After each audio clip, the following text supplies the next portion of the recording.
Happy birthday. Tapos, I-slice mo siya. oh, ay, yun lang. Ay, sorry. I-slice mo siya ng parang ganyan. Triangle. Triangle. Oo. Basta maano mo yung center. Makapama yung center doon. So, ready na.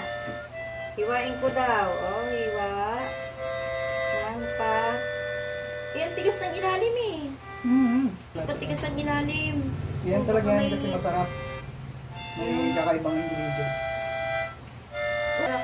Tikman ko lang. Yan. Ano Ano yan? yan? Ay!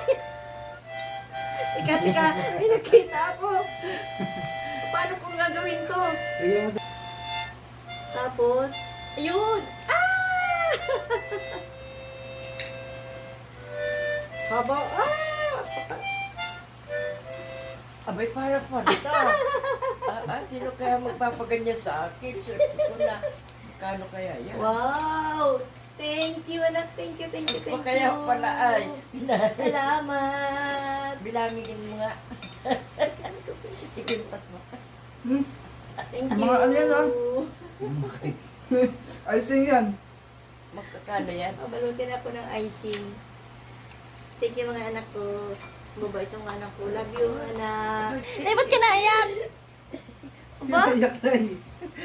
Sabi lang nung apo mo sa November sa birthday mo, ikaw naman. November 9. Binananas ka ng ganyan. Umiyak si nanay. Siya yung natuwa, siya yung natuwa. Totoo ako sa kanali. Oh, ayan si nanay. Ay, anong naranasan mo dito, Nay? Yung mga yan. Hindi ako inisibol. Ng cake, ayaw daw siya ng cake, excited. Hindi ako makakain ng cake. Kahit hindi ako nakain. Yung doon ako nakain. Salamat. Ayan si nanay ang nagdrama. Na ganyan yan. Kanina, Kaya pala pinabunot sa pinapahila ako akin. sa kanya yung ano. Kaya, Kaso, hindi pala nakakabit doon. hindi pa pala nakakabit doon, sinurpresa ako. At